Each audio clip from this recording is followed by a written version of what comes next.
Assalamualaikum warahmatullahi wabarakatuh. Alhamdulillah. Wassalatu wassalamu ala rasulillah Nabina Muhammadin sallallahu alaihi wasallam wa ala alihi washabihi wa mawala. Wa qala Allah ta'ala fil Qur'anil Karim, ya ayyuhalladzina amanu taqullah wal takum nafsum ma qaddamat liqad wa taqullah innallaha khabirum bima ta'malun. Amma ba'du. Alhamdulillah, kemat siang para seluruh YouTube, ketemu lagi dengan saya Gung Wijanarko. Oke para sedulur, seperti biasa di siang hari ini saya ingin ngajak ngobrol para sedulur-sedulur saya, sobat-sobat saya, teman-teman saya yang sudah subscribe dan join di kanal YouTube saya ini seputaran hal-hal yang bersifat religius. Jadi teman-teman, dalam sebuah hadis yang diriwayatkan oleh Imam Ibnu Majah rahimahullah, diriwayatkan oleh sahabat Anas bin Malik radhiyallahu anhu bahwasanya Rasulullah Shallallahu alaihi wasallam bersabda dalam sebuah hadisnya yang bunyinya sebagai berikut. Bismillahirrahmanirrahim. Inna idhamal jazai ma'a idhamil balai. Wa inna allaha idza ahabba qauman talahu. Fama radiya falahu radha wa man sahito falahu sakhat, yang artinya sebagai berikut. Inna idhamal jazai ma'a idhamil balai. Sungguhnya besarnya pahala itu beserta dengan besarnya ujian, gitu kan, beratnya ujian. Wa innallaha idza ahabba qauman talahum, dan apabila Allah Subhanahu wa taala itu mencintai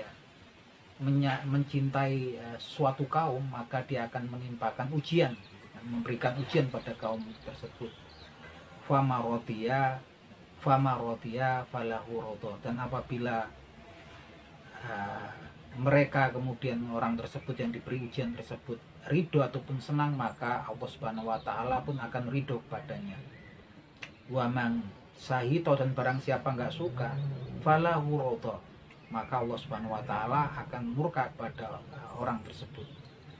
Nah, ini teman-teman, kadang-kadang kita sebagai seorang muslim, dan insya Allah sebagai berusaha untuk menjadi seorang hamba yang beriman, gitu kan, kadang-kadang kita berpikir, kenapa nih kok kejadiannya orang-orang yang mungkin taat, orang-orang yang beriman, gitu kan, orang-orang yang kuat keimanannya, justru kok hidupnya menderita, hidupnya susah, gitu. Pada kenyataannya sering kita lihat seperti itu pertanyaan yang sering kita lihat.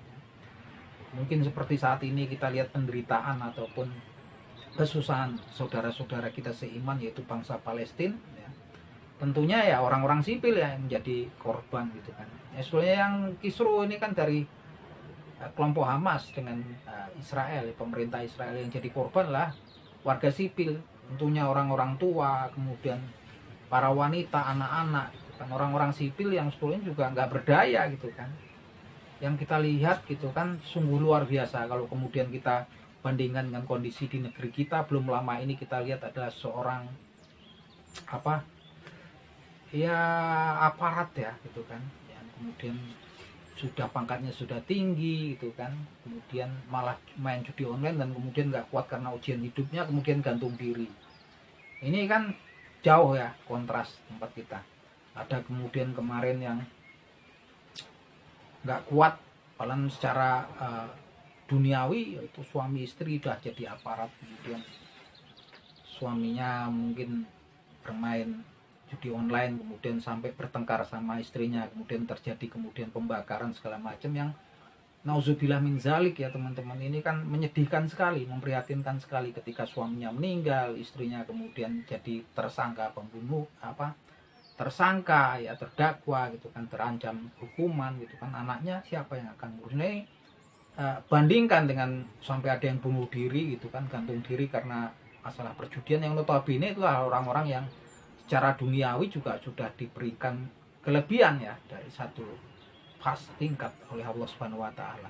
Justru kalau kita lihat di kasus ya di saudara-saudara kita di Palestina tuh sepertinya nggak ada ya cerita kemudian mereka stres berat, kemudian dapat ujian yang luar biasa gitu, ancaman kemudian serangan dari angkatan bersenjata Israel yang lewat udara kan, dibom itu kan, kekurangan pangan, air minum, air bersih segala macam. Mereka sepertinya nggak ada angka yang menyebutkan bahwasanya dari mereka kemudian pada bunuh diri gitu, menandakan ini kuatnya keimanan mereka ya, tauhid mereka itu kuat sekali. Jadi memang basicnya kehidupan kita ini adalah religiusnya memang harus kuat ya teman-teman, sehingga kita dalam menjalani kehidupan kita di dunia ini betul-betul dengan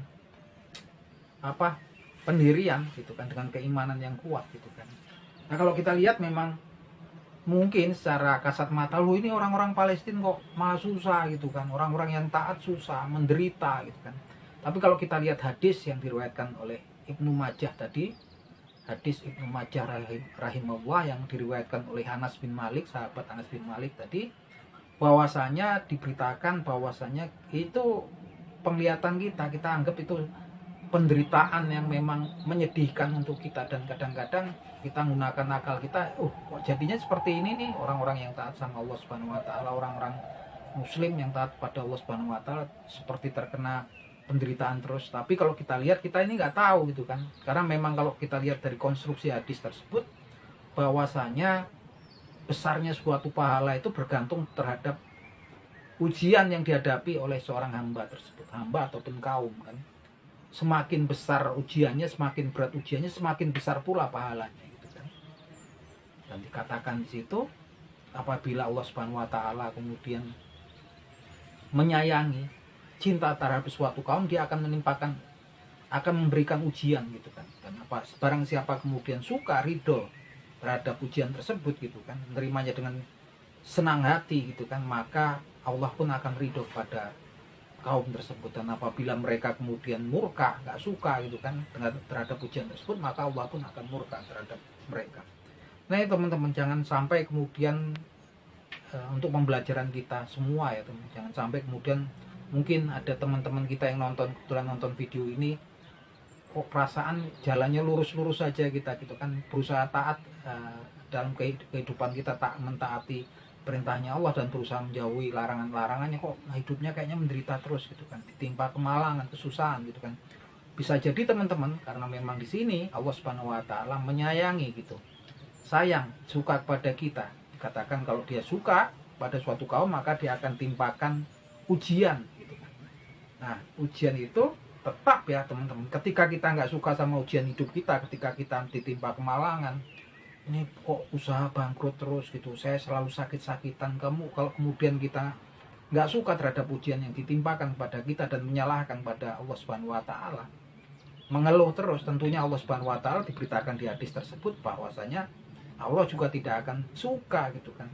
Tapi kalau kemudian kita ridho, kita suka, kita meyakini bahwasanya di balik daripada penderitaan, di balik daripada ujian tersebut ada pahala yang besar yang menyertainya, dan kemudian kita ridho dengan takdir yang sudah ditetapkan Allah Subhanahu wa taala pada kita, maka Allah Subhanahu wa taala akan ridho kepada kita dan tentunya akan mendapatkan balasan pahala yang besar di sisi Allah Subhanahu wa taala.